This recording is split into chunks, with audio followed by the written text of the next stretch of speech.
Información de último momento, los 4 policías federales detenidos por supuestamente haber entorpecido el desenlace del secuestro de un taxista que terminó con la muerte, el asesinato del taxista, podrían recuperar la libertad en las próximas horas. Mauro Zeta. ¿Qué tal? Buen día. Es así, Claudio, Agostina. El motivo es sencillo.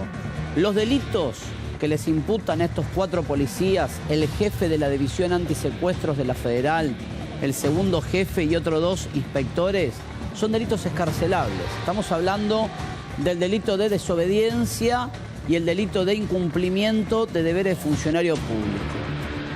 En ese sentido, quiero aclarar un solo dato antes de ir a tribunales. Ellos desobedecen una orden del fiscal Stornelli. Claro, Stornelli dice que él, vía telefónica, les advirtió una y otra vez a los funcionarios policiales que intervenían en el secuestro del taxista Alberto Sarubi que bajo ningún concepto debían cortar el pago del rescate. Les voy a contar en un rato qué alegan los policías y qué van a decir cuando los indague la justicia. Pero bien, si quieren vamos a tribunales primero. Sí, está Vanessa Petrillo con los detalles de este caso. Vanessa, buen día. Sí, buen día. Bueno, como decía Mauro, están los 4 policías a disposición del juez Daniel Rafecas, que seguramente los va a indagar en las próximas horas, aunque trascendió que podrían ser liberados porque el delito por el cual están, todavía no están formalmente imputados, porque el juez lo que hizo es pedirle la opinión a la fiscal Paloma Ochoa, quien es la que debe intervenir en la causa que se les inicia a los 4 policías detenidos. Se estima que el delito por el cual van a quedar imputados es desobediencia, por lo que Mauro decía, desobedecen una orden del fiscal Stornelli que no quería interrumpir el pago del rescate del secuestro. Ahora bien, este delito es un delito que es escarcelable, por lo tanto se supone que en las próximas horas van a quedar en libertad. Y por otro lado tenemos la otra causa, la causa del secuestro en sí, que está en manos del fiscal Stornelli y el juez Luis Rodríguez. La fiscal Paloma Ochoa, que tiene la causa de los policías, bien podría decir que todo queda en manos del juez Luis Rodríguez, que investigue el secuestro y también el tema de los policías. Hay que ver qué va a pasar en las próximas horas. Son decisivos los dictámenes que van a efectuar en este caso la fiscal Paloma Ochoa respecto de los policías y a ver qué pasa, bueno, Vanessa, con la causa del secuestro. ¿Cuándo declaran los policías? En principio se esperaba que declararan el lunes, no se sabe si Rafecas los iba a indagar hoy. Igualmente la libertad no la dispondría después de la... Antes la puede liberarlos antes, puede liberarlos hoy mismo porque el delito, ya les digo, es escarcelable, tiene la desobediencia, es 1 año de máximo de pena, bueno, es absolutamente escarcelable, claro, y indagarlos el lunes. Que suena medio raro hablar de delitos escarcelables cuando hay la muerte de una persona de por medio, ¿no? Claro. En el conocimiento vago es que ahora... No hablando de la cuestión jurídica ni procesal, ¿no? No, pues obvio. decís, un accionar que por el accionar de ellos se provocó una muerte, pues es un delito escarcelable. Bueno, es que hay que probar que el accionar de ellos derivó en la muerte, ¿no? En un rato, no sé si Vane tiene la misma información. Acá se van a enfrentar los poderes porque desde los altos mandos de la Policía Federal dijeron no son delincuentes, ¿eh? No, y además hay un problema. Van a poner... Hay 2 versiones encontradas sobre el mismo punto. Stornelli dice, yo les di expresas directivas telefónicas que no corten el pago. Y los federales dicen, antes de que los detengan, decían, no fuimos a cortar el pago, fuimos a hacer lo que hacemos siempre, que es monitorear el pago, que esto se hace siempre. Va un auto de civil, ven que se efectivice el pago del rescate, que el cobrador de la banda se lleve la plata y después empieza la investigación para ir sobre los captores. Ahora, ¿qué dicen los federales y qué le van a decir al juez Rafecas seguramente cuando sean indagados? Sí. Ellos van a decir que, a diferencia de otros casos, hay que ver si esto lo pueden probar, a diferencia de otros casos, se complicó la situación del pago y que a criterio de ellos, que estaban ahí monitoreando al pagador, que es el hijo del taxista, Alberto Sarubi, ellos pensaron, vieron y sospecharon que corría riesgo también la vida del pagador y que por eso deciden, en ese momento, por vía propia, sí, manotear al cobrador. No hay tiroteo en ese momento. No, directamente lo atrapan. No llega a haber tiros. Lo que hacen es, en la secuencia, va el pagador con el dinero, $3.000 y 20.000 pesos, el hijo del taxista. Va a pagar en un auto. Atrás, un auto de policías de civil, a metros, no tenemos exacta la referencia. ¿Qué dicen los policías o qué van a alegar? Vimos que estaba complicada o en riesgo también la situación del pagador. ¿Por qué ven complicada bueno, la es lo que situación tienen que, claro, es lo que van a tener que explicar. O que el pagador le dijo, o que el cobrador de la banda de 16 años le dijo al pagador, al hijo del taxista, ahora te subís conmigo, vamos juntos para adentro. No lo sabemos. Por eso es fundamental que declare el hijo del taxista también. También. Va a ser quien va a permitir robustecer una hipótesis otra. El hijo del taxista puede llegar a decir, no sé, escenarios. La verdad fui a pagar en un momento, de repente vi que los policías se tiraron encima del menor que vino a cobrar el rescate y lo metieron en cana. O puede decir, el delincuente me dijo, ahora te venís conmigo, y me manoteó y me llevó con él. Y ahí intervinieron los policías. La consecuencia, por una o por otra, fue que el resto de la banda, enterado de la detención del cobrador, ejecutó a la víctima. Claro. Este fue la historia. La banda se entera, no porque hay tiros, se entera que el cobrador queda preso porque no vuelve. Vos mandás como integrante de la banda delictiva a alguien a cobrar el rescate. Lo están monitoreando, la banda está a 400 metros, a 300 metros mirando que el cobrador obtenga el dinero del rescate y el cobrador no vuelve. ¿Cuál es la suposición que hacen los delincuentes? Lo agarraron, lo metieron en cana, si no está volviendo. O hasta lo pueden haber visto en un sistema de postas de ellos que no volvía el delincuente que tenía que cobrar. Por ahí estaba con el celular abierto. O el celular abierto. Yo creo que lo meten en cana. Y como represalia es la sospecha que tiene la Fiscalía a cargo de Stornelli, la banda mata al secuestrado. Esta es la sospecha que tiene la justicia. Y 5 tiros le pegaron. Justamente el testimonio del hijo, que fue quien estuvo ahí, va a ser clave. Para un lado o para el otro. Si efectivamente se complicó el pago del rescate, si hubo alguna maniobra extraña, si sintió que su vida estaba en riesgo. No, tremenda la historia. Porque, y en esto Claudio tiene razón cuando empezamos a hablar del tema, ¿no? Estamos hablando de un secuestrado asesinado, más allá de lo que pueda pasar con el rol de la policía en la negociación, la intervención policial. Vamos a contar qué significa ir al corte del pago del rescate, hace cuánto que no se aplica esto. Y si realmente la policía tiene motivos para alegar por qué hizo lo que hizo. Pero vamos a contar qué significa cortar el pago del rescate. Desde el caso Bloomberg, que no hablamos de una situación similar que derivó en una muerte. Habrá que ver si esto marca responsabilidad penal por parte de los policías o en todo caso una falla administrativa, que son dos cosas distintas. Sí, y que siente un precedente aún un poco más grave, porque digo, la gente ahora pone en duda si efectivamente tiene un familiar en riesgo, que lo han secuestrado, si dar aviso a la policía, que es también una disyuntiva en este tipo de casos. Recién habíamos... Los delincuentes obviamente dicen, no le des aviso a la policía porque lo matamos. Claro, claro. Entonces, y esto fue muy rápido, 2 horas tardó todo. Hay todo un protocolo. Ahora, en el cual van de civil los policías. Pero ¿hay protocolo? ¿Hay ¿Está escrito? No, escuchá la pregunta que hago. Claro, ¿Está escrito en algún lado cómo tiene que intervenir o queda a criterio de cada fiscal que le toca en el turno disponer o no y dar la directiva telefónica? Porque digo, existe, no lo sabemos, ¿eh? Hay un protocolo donde dice, en caso de secuestro extorsivo, no ir al corte del pago del rescate. Es la tendencia de los últimos años. Hace rato que nadie va al corte. Claro. Pero es un tema para discutir. No, que acá no fueron al corte. Bueno, ahí está lo que dice Claudio y tiene razón. La policía te dice, yo no fui a cortar el pago del rescate. Hice como siempre, lo monitoreé desde atrás, es lo que dicen los policías. Lo monitoreé desde atrás y como se le complicó... Las veces que van al corte es porque tienen las dos puntas. Acá... Saben dónde está la víctima y saben dónde está el cobrador. Si fueron al corte en este caso, fueron mal. Claro. Sin tener rescatada a la víctima. Es compleja la situación. Vamos a ver cómo se... Yendo al inicio de toda esta tragedia. ¿Al taxista lo secuestran al voleo? Supuestamente sí, en Capital Federal, no se sabe dónde todavía con certeza. Eso de las 3 de la tarde la familia recibe la primera llamada extorsiva, ayer. Y a las 5 ya está muerto. Sí. ¿Cómo? ¿O tenían algún dato? Nadie lo sabe. 200.000 pesos le pedían. De arranque 200.000 y bajaron a una negociación, no sé cuánto da en el cambio, pero lo que me cuentan es que el hijo de la víctima llegó a juntar $3.000 y 20.000 pesos para llevar al lugar del pago. 65.000 pesos, redondeando. Claro. Ahora, ¿fue al voleo o no fue al voleo? Muchos me decían hoy, hablamos con el titular del... Además, un menor de 16 años manejando es el cobrador. Un auto. El cobrador, ¿solo estaba en el auto o tenía un cómplice? Supuestamente, bueno, esa es otra pregunta. A ver, lo vemos. Hay un resumen que hicimos, mirá. Pero si estaba solo, Clau... juegan contra el personal policial. ¿Cuánto riesgo podía poner el menor de 16 años sobre el pagador? No, el riesgo lo tenés, saca la pistola y te pega un tiro. Pero parece que ver qué pasó. Como están dadas las cosas hoy en día, por más que tenga 16 años, uno solo en el auto, no, pero dame la plata, pum, un tiro. Claro, pero hay que ver si es como dice el personal policial que quisieron manotear también al pagador, que la idea era llevarse también secuestrado al pagador. Eso es lo que hay que determinar. Y por eso intervino la policía. La víctima entonces, Alberto Sarubi, W, 65 años, taxista, 2 hijos por lo que tenemos entendido. Un domicilio que figura como domicilio de su mujer en la zona de Belgrano. Un Siena tenía, era el auto con el que trabajaba, es chofer, es dueño del auto.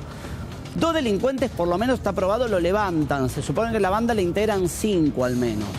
Está capturado en Capital Federal, no se sabe dónde. Están todavía trabajando con el GPS, si es que de la empresa de taxi, si tenía registro o no tenía registro en cuanto al seguimiento del auto. Vieron que se puede monitorear por dónde anduvo el coche, están en eso. El coche apareció a 7 cuadras donde lo matan. Está el taxi abandonado a 7 cuadras. Esto es en La Matanza. Esto es en un lugar que se llama Barrio Villegas, Ciudad Evita, Partido de La Matanza. Ahí aparece calles 1009 y 1004. Aparece muerto ahí, el taxi a 7 cuadras. Él aparece muerto en donde, el lugar físico. Ahora te lo voy a mostrar el lugar, vamos a advertir de la violencia de las imágenes, la escena exacta donde lo matan y donde tiran el cuerpo.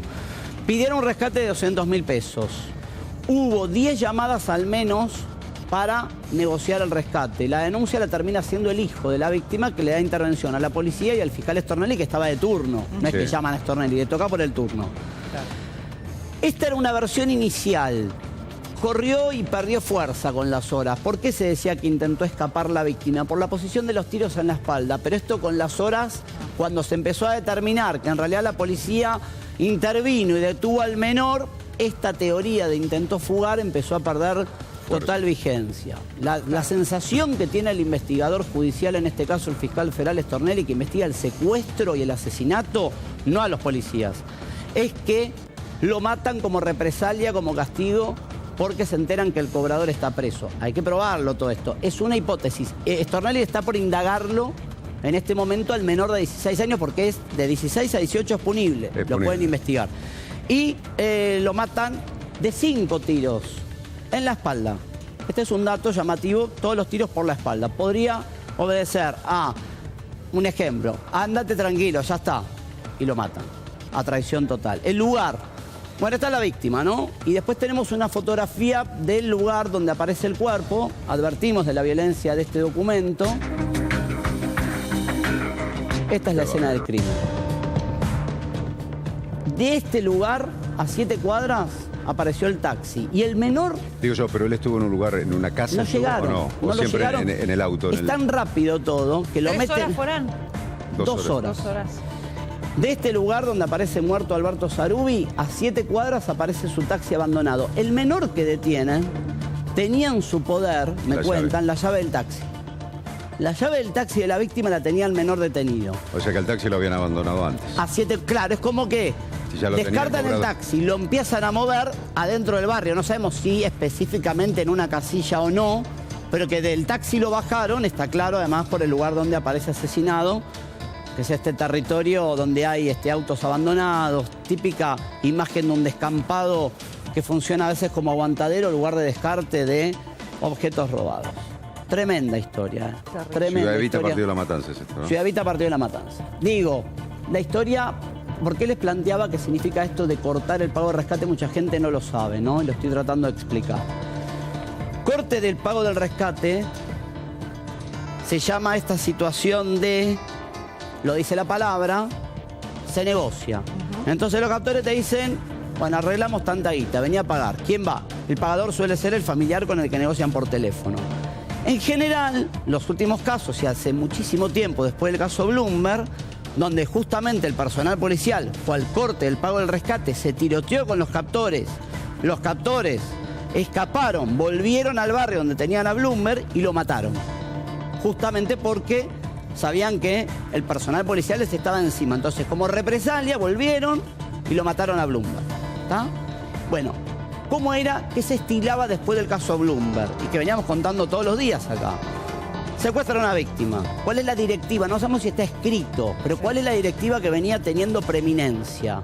¿Qué decían? Fiscales federales, policías, que paguen que cobre el captor. Mandamos un auto a monitorear porque nos sirve como información para identificar a la banda. No es que vamos pegaditos al pagador, pero miramos la escena, anotamos la patente del auto en la que llegan los captores, la descripción del captor que va a cobrar, hacemos un monitoreo, nos guardamos esa información, dejamos ir al cobrador con la guita del rescate, salvamos a la víctima y después empezamos a investigar con tiempo a la banda. Eso era lo que venía teniendo constancia y vigencia en los últimos días. Años. Sí. Bien.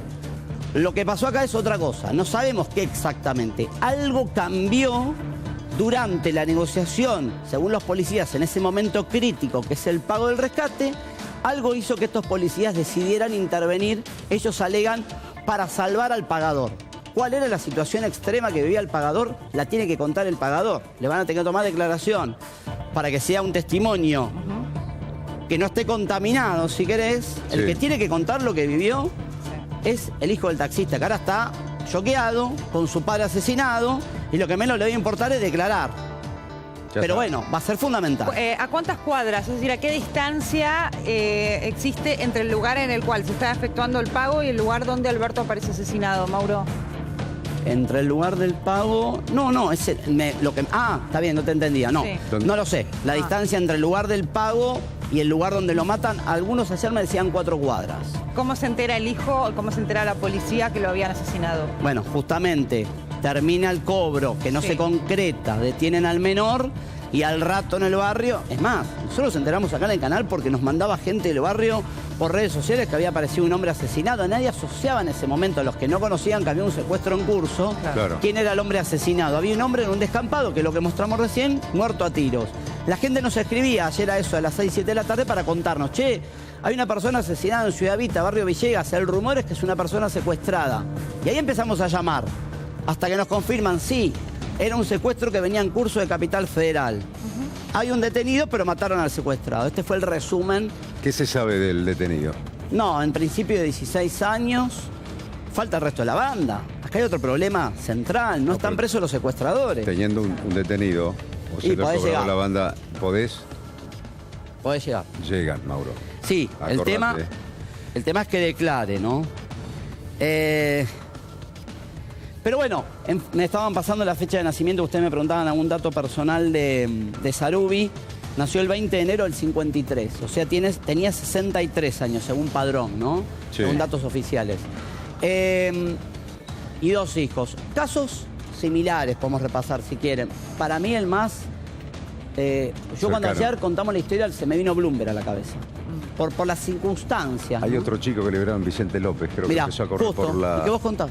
Ahí está. Juan Manuel Canilla, tenía 23 años, secuestrado en Capital Federal el 12 de julio de 2002, lo asesinan horas después en Vicente López, ¿Te acordás que le después dijeron? del cobro. Bajate, empecé a correr y le dispararon por la espalda. Claro, esto es después del cobro del rescate. Acá Sí. lo que tiene coincidencia con Bloomberg es que el corte del pago, que la Federal dice no fue el corte, sino el monitoreo que después derivó en el corte, motiva el asesinato como venganza por parte de los captores, ¿no?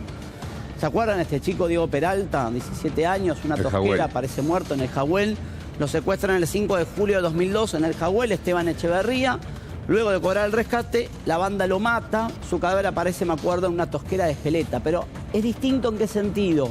Hay un cobro, no es como una acción, si querés, concomitante entre el corte del pago, la ejecución. Sí, como una consecuencia de que los descubrieron que estaba policía. Tal cual. Bueno, hemos escuchado en enormidad, ahí tenés a Axel Bloomberg también. Bueno, Axel para 23 mí es el años. más parecido.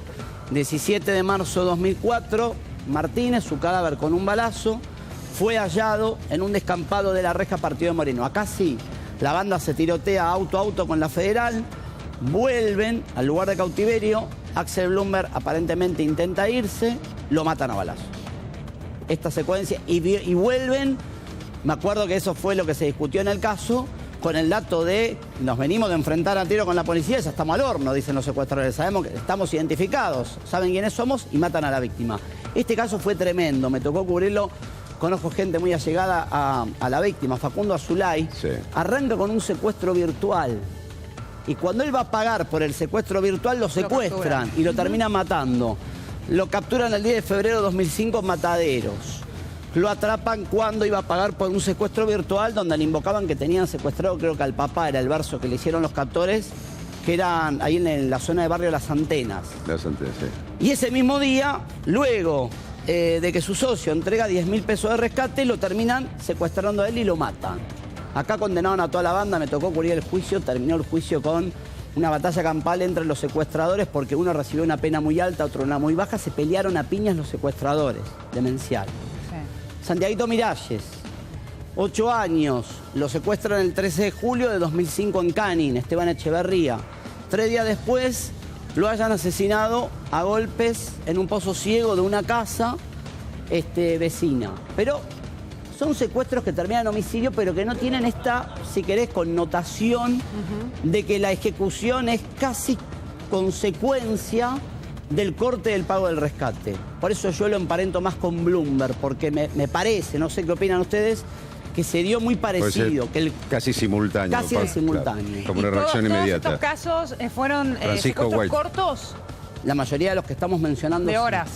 No, algunos de días, pero digo, este es corto. El de taxista es corto. Sí, por eso te digo. Pero algunos de los que mencionamos sí, otros no. Mezclados. Algunos duraron días y otros horas. Porque de este tipo de secuestros, los que hemos relatado en el último tiempo, lo que hacen es que si se les complica el cobro, si no consiguen el dinero, si se empieza a complicar toda la cuestión, lo que hacen es liberar a la víctima inmediatamente. Porque lo han hecho. Se supone que los secuestros no tienen, claro, que no tienen la logística ni estructura para mantenerlo. Esto pintaba para eso en principio. Claro. Sí, 2 horas, Mauro. Hoy hablábamos con el titular de la Cámara de Propietarios de Choferes de Taxi, Celia, ¿no? Yo le decía esto que planteás vos, Claudio, le decía, pero fue al voleo, digo, es raro que enganchen a un taxista que labura y se lo lleven secuestrado. Le digo, ¿no será que arrancó como un robo común y después dijeron nos tentamos para sacarle unos mangos? Y Celia, de la Cámara de Choferes, me dice algo que es cierto, me dice, pero tenían cierta estructura, tenían o no, o nos parece ahora la distancia. La estructura son 2 autos, Mauro. No, 2 autos y un lugar, no es que tengan un aguantadero montado. Pero está bien la pregunta, ¿pudo haber sido un asalto? Se lo llevan al taxi para asaltarlo, se cebaron, se lo llevaron y empezaron a hacer llamadas. Es probable, ¿eh? Y no hay demasiada planificación y esto demuestra lo brutales que fueron. Porque si hay planificación, tal vez no, digamos, si es una banda cerebral, con logística, con planificación, no ejecuta a la víctima, por más que tengan detenido al cobrador. Tratan de seguir negociando. Ha habido casos de esto. Esto también me tocó ocurrir a Francisco White. Lo secuestran el 7 de septiembre de 2007 en General Villegas. Y aparece 20 días después, acá tenés uno largo, claro. Con amordazado y asesinado a una tapera en un campo de Banderaló. Tremenda historia también. Diego Migueles, 21 años, secuestrado el 2 de marzo de 2008 en Santos Lugares, se pagó el rescate y al día siguiente apareció asesinado de 3 tiros en el Palomar. Pero ahí lo que digo es distinto. Hay bandas que, a pesar de cobrar el rescate, o hay bandas que ya matan a la víctima de arranque y siguen llamando y cobran el rescate, pero ejecutaron a la víctima. La comparación que yo hago es, cuando hay intervención policial y hay un corte del pago del rescate y automáticamente matan a la víctima, insisto, para mí se parece más a Bloomberg en ese sentido el caso actual. La policía alega, fue una situación diferente. Tuvimos que meternos porque corría riesgo el pagador también. Esto es lo que se va a discutir y además esto va a discutirse no en términos periodísticos. Los policías se van a defender, van a decir, no me quedaba otra, intervine y manoteé al cobrador porque me llevaba a secuestrar a una víctima más. Veremos qué alegan, cómo se defienden técnicamente. Pero estamos hablando de 2 cosas diferentes. Esto es un secuestro con víctimas ejecutadas donde las bandas cobran igual los rescates. Lo otro es la cercanía temporal entre el corte del pago del rescate y la ejecución de la víctima. Mauro, has presentado acá 7, 8 casos de secuestro, sí, más o menos. Seguidos de homicidios. Seguidos de homicidios. En la mayoría de los casos hubo condenados. Sí, la mayoría. Casi todos los que mencionamos, las bandas detenidas. Las encontraron detenidos y condenados. Diego Peralta sí, Bloomberg sí, el chiquito Miralles sí, también. Canilla sí, la mayoría están todos presos. No me acuerdo el de Diego Migueles, no me lo acuerdo, pero el resto están casi todos en cana, condenados. Azulay, pena hasta 30 años de prisión. La banda que secuestró y mató a Axel Bloomberg, todos condenados. Hubo personal policial también que fue llevado a juicio en el tema Bloomberg, por esto que pasó de ir al corte del pago del rescate y después la muerte de la víctima, ¿no? Lo que no hay que olvidar, si comparto con ustedes, es el eje central de todo esto, es que mataron a un secuestrado. más allá de la responsabilidad o no que pueda tener, si es que la tuvo personal policial en el devenir de las cosas. Lo que digo es, hubo una banda feroz que decidió de forma arbitraria, y voy a decir una mala palabra y se va a entender, cagarle la vida a una familia por $3.000 y matar a una víctima de forma artera de 5 tiros en la espalda. Esto es lo que no hay que olvidarse. Arruinaron una familia entera, que es la del taxista. Este es el dato inequívoco de toda esta historia. Más allá después de si hay responsabilidad policial, judicial, esto va a ser otro costado. No olvidemos el eje también de que mataron a un secuestrado. Y los secuestradores tomaron la decisión de asesinarlo. Y además, amén, no importa. Los que lo ejecutaron son los secuestradores y están libres. Y están libres y deben estar mirando. Yo creo que están... o van a estar identificados en un poquito. Ojalá avance rápido la investigación y los puedan meter en cana. Tienen un detenido. Con un detenido ya empiezan a lograr todas las ramificaciones de la banda, ¿no? Me acuerdo, Rodolfo Rolo González, me acuerdo que lo secuestran en 20 de noviembre de 2008 en Saavedra, aparece asesinado, me acuerdo, cerca de la ribera de Quilmes. Acá lo había entregado una chica que lo conocía, la mañana siguiente lo hallaron asesinado en la ribera de Quilmes en Bernal. También siniestra historia con gente que fue llevada a juicio y sentenciada. Y así podemos seguir con una lista enorme de gente secuestrada y asesinada. Bueno, Matías Berardi. ¿Se acuerdan los 300 metros que corrió cuando escapó de los captores y la banda que lo hizo pasar ante el barrio como que él era un delincuente para recapturarlo? El herrero que lo tenía bajo custodia y que después la banda le dijo, por tu culpa se escapó, ahora lo tenés que matar vos. Lo llevaron descampado en Campana y le hicieron tirar al herrero un tiro. El herrero no sabía ni disparar, le pegó un tiro en el hombro y después lo ejecutaron. Los 300 metros que corrió Matías, toda la banda sentenciada con confirmación de la Cámara de Casación. Una familia completa implicada en el secuestro del chico Berardi, que lo secuestran cuando venía de bailar en la zona de Costanera, bajó de una camioneta, de una combi, en la zona de Maschwitz y lo mataron. Sí, ahí fue detenido. Tremenda historia también. Terrible. ¿Tenemos más, Nico, no? A ver. Pero bueno, esta es la saga que nos acordamos del archivo periodístico. Estamos hablando de 10, 12 casos. Y esta es la víctima de ahora. Señor, 65 años. 63 al final, pero 63. Digo, no cambia, ¿no? Pero digo, una ejecución brutal. Cuando uno ve la imagen del descampado donde lo matan, esa imagen sórdida de la crueldad, ¿no? De la crueldad, de matar a una víctima, ¿no? Solo porque te enterás que tu compañero de banda está preso. Si ese es el motivo que en la mente de los criminales corrió, o lo mataron por matar, no lo sabemos. Pero acá pudo haber ocurrido varias cosas. Una, que el cobrador tenía el celular activado para la banda escuchar todo lo que estaba pasando. La otra que no vuelve. No sé si están por ahí. Están cerca, ¿eh? La otra o si no, ¿lo ven? La banda estaba viendo lo que pasaba. Claro. Estás a 200 metros, podés ver 400 metros a partir de algún satélite, gente que se van con... Che, está al horno. O visualmente lo estás viendo en forma directa. ¿Donde lo mataron, que era un descampado? Mirá la imagen. Sí, ahí teníamos la foto, pero es un lugar como de abandono de auto. El barrio en sí tiene una zona de monoblocks y otra no. Es una zona donde tiran autos desguazados. Una zona donde me parece que buscaron ese lugar como parte del fusilamiento de la víctima, ¿no? O lo tenían ahí, esperando. No, que lo tenían ahí seguro, pero digo que... Pero no estuvo ahí las 2 horas. Es muy probable... Lo llevaron ahí específicamente. Duró todo muy poco. Sí, por eso te digo, puede haber estado ahí, se enteraron o vieron que no... Y el taxi a 7 cuadras te marca que en algún momento lo bajaron del taxi y lo hicieron caminar por dentro del barrio. En algún momento, si el taxi estaba a 7 cuadras... Sí, o lo subieron a un auto, lo llevaron... Del taxi lo pasaron a un coche, no lo sabemos. Todo esto es lo que tiene que reconstruir la justicia. ¿Estaba esposado, amordazado? En principio. Digo, por esa teoría también que como le pegaron tiros por la espalda, que habría intentado escapar y por eso lo asesinaron. Uno desde acá tendría que pensar... Estaba despojado, si podía correr, si se podía escapar. No lo sabe. Imposible reconstruirlo ahora, nadie lo va a saber. El único que lo puede saber son los asesinos y no lo van a contar pero nunca. Digo, no es lo mismo encontrar el cuerpo de la víctima, maniatado, no, está claro. Con su cara cubierta, a una víctima liberada de alguna manera. Sí. Eso también sirve para... Sí, o para ahí no estaba liberada. ¿Qué pasó? O estaba encañonada y lo tenían apretado entre 4 o 5, esperando que corran el rescate para soltarlo, no lo sabemos. Pero eso no se va a saber hoy. Pero bueno, una historia tremenda que seguramente vamos a estar ampliando a lo largo del día. 2 escenarios, la declaración de los policías y la declaración del secuestrador. Exacto. Fiscal Stornelli a cargo de la investigación. Stornelli tiene la parte, con el juez Rodríguez, la parte del secuestro y homicidio. Y la responsabilidad o no de los... Ese es Stornelli, que recién fiscal, sí, fuimos a buscarlo y no... Agarró su mochila, su casco. No habla. Y dicen que cruzó el semáforo en rojo por... Ahí está, sí. Stornelli lo que alega él es, yo fui tajante por teléfono, dije, privilegiar la vida de la víctima, no ir al corte del pago.